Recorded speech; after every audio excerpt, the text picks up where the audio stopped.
여러분, 그 항공사 운영에서 제일 큰 비중을 차지하는 게 뭔지 아세요? 바로 유류비입니다. 기름값이에요. 국제항공운송협회 IATA 자료를 보면 항공사 운영 비용 중에 한 29%가 유류비예요. 2위인 인건비가 20%니까 말 다 했죠. 자, 그래서 항공업계에서는 기름을 아낄 수 있는 거라면 뭐든지 합니다. 무게 줄이고 엔진 최대한 늦게 켜고 최대한 빨리 끄고 이런 거예요. 자, 그런데 엔진 하나 바꿔봤더니 연료를 엄청 줄여줘. 이러면 항공사들이 그 엔진을 안 살 이유가 없겠죠. 그래서 오늘은 여러분하고 항공기 엔진의 역사와 전망, 효율성 이런 얘기를 좀 해보려고 합니다. 오늘의 익스플레인은 엔진입니다.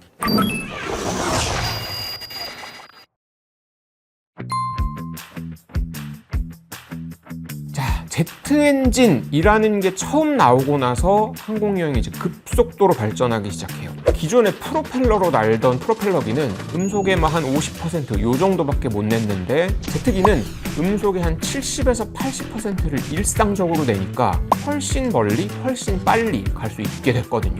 그런데 처음 나온 터보제트 엔진의 단점이 두 개가 있었습니다. 연료 소모가 너무 많고 그리고 너무 시끄러웠어요. 이거를 어떻게 좀 해결을 해보려고 연구자들이 노력을 하다가 어떤 생각을 좀 해냅니다. 제트 엔진의 원리가 원래는 공기가 엔진 안으로 빨려 들어가면 그 뒤에 압축기가 붙어 있어서 이 공기를 고온 고압으로 압축을 합니다. 그 다음에 이 공기를 연소실로 보내서 연료를 뿌려놓고 뻥 터뜨려요. 그러면 그 터뜨린 공기를 뒤로 확 밀어내면서 대신에 비행기는 앞으로 밀어내는 이런 원리거든요. 그런데 이 압축기라는 게 원통 모양 안에서 빙글빙글 도는 모양입니다. 어차피 도는 이 도는 회전축 앞에 선풍기처럼 날개를 달면 날개가 엔진 도는 김에 같이 돌면서 바람을 추가로 공짜로 만들어낼 거잖아요. 그럼 이 바람이 비행기 띄우는데 좀 보탬이 되지 않을까? 그런 생각을 연구자들이 한 거예요. 그래서 이걸 터보제트 엔진 앞에다가 날개, 팬을 붙였다. 그래서 터보팬 엔진이라고 부릅니다. 이 터보팬 엔진을 상업용으로, 그러니까 대량 생산한 첫 회사가 바로 롤스로이스예요. 여러분들 아시는 롤스로이스 맞습니다. 콘웨이 RCO.12라는 최초의 상용 터보팬 엔진을 만들어냈고 이 엔진이 보잉에서 만든 첫 제트역에 끼인 보잉 707 기종에 장착이 돼서 잘 쓰여요. 자, 그런데 터보팬 엔진을 한번 써보니까 그런 생각이 또 드는 거죠. 팬이 바람을 많이 만들어내게 만들면 연료를 덜 써도 엔진 출력을 높일 수 있는 거 아닌가? 그래서 팬이 바람을 많이 만들어내게 하려면 어떻게 해야 될까요? 직관적으로 생각하면 팬 크기를 크게 만들면 되겠죠. 자, 그래서 이 엔진 크기, 정확히는 엔진의 지름, 요게 점점 날이 갈수록 커지기 시작해요. 아까 말씀드린 보잉 707에 붙은 요 엔진의 직경은 107cm였거든요. 요게 1960년대입니다. 1990년대 개발이 돼서 요즘에 많이 쓰이고 있는 보잉 737 기종에 쓰이고 있는 엔진은 지름이 155cm예요. 그리고 보잉 777 여러분들 해외여행 가실 때 많이 타는 그 기종에 붙은 엔진은 지름이 343cm까지 커집니다. 자, 이렇게 엔진 크기를 키웠더니 무슨 일이 생겼냐. 아까 첫 터보팬 엔진인 롤스로이스 엔진은 출력이 8톤, 17,500파운드였는데 737 기종에 쓰인 엔진의 출력은 15.4톤, 34,000파운드로 늘었고 777 엔진 출력은 무려 52.2톤, 11만 5천 파운드까지 높아집니다. 이런 식으로 엔진 크기를 키웠더니 장점이 또 하나가 있었어요. 소음이 굉장히 많이 줄어들더라 하는 겁니다. 자, 제트 엔진 소음이 왜 나는지를 살짝 설명을 좀 드리면 제트 엔진이 작동할 때는 공기를 빨아들이고 이걸 압축해서 연료 넣고 폭발시킨다. 이렇게 설명드렸죠. 이 공기가 보통 공기를 찢듯이 밀어내면서 분출이 돼요. 그러면 여기서 1차적으로 귀를 찢는 듯한 고주파음이 한번 생깁니다. 그리고 뒤로 좀 밀려나면 공기가 속도도 줄어들고 온도도 좀 낮아지고 하잖아요. 그렇게 되면 이제는 공기들을 엄청 흔들면서 뒤섞여요, 같이. 요동치는 공기, 난류가 이번에는 귀를 막 울리는 저주파음을 만들어냅니다. 요게 엔진 소음의 원리예요. 그런데 터보팬 엔진은요, 이 팬이 만들어낸 바람이 방음벽 역할을 해줘요. 소음이 훨씬 많이 줄어듭니다. 자, 보잉 707이 운행할 때 소음이 최대 한 115dB까지 올랐다고 하거든요. 그런데 최신 항공기인 보잉 787은 소음이 90dB까지 떨어졌어요. 그러면 707 대비 787은 소음이 한 80%까지 줄어든 비행기다. 이렇게 보시면 되는 겁니다.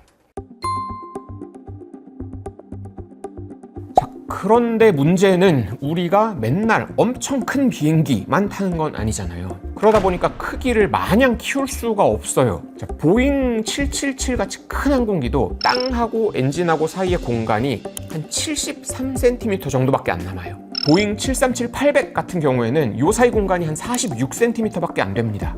만약에 효율성 키우겠다고 엔진을 더 큰 걸 달려면 비행기 설계를 싹 뜯어 고쳐야 되는 문제가 생겨요. 자, 요것 때문에 생긴 큰 사고가 바로 보잉 737 맥스 사고입니다. 아까 왜 그 737-800에 달린 엔진 지름이 155cm라고 말씀드렸죠. 근데 요거를 175cm짜리 엔진을 달기로 결정을 합니다. 그 엔진 지름이 갑자기 20cm가 커진 건데, 문제는 이렇게 디자인을 하면서 비행기가 갖고 있던 무게중심이 기존 시스템이 버틸 수 없을 정도로 바뀌어버렸는데, 보잉이 이 사실을 항공사하고 조종사들한테 제대로 알려주지 않았어요. 그게 원인이 돼서 다른 문제가 생겨서 큰 사고로 이어진 게 바로 737 맥스 사고입니다. 자, 엔진 크기가 마냥 커질 수 없는 이유가 그 비행기 크기 말고도 하나 더 있습니다.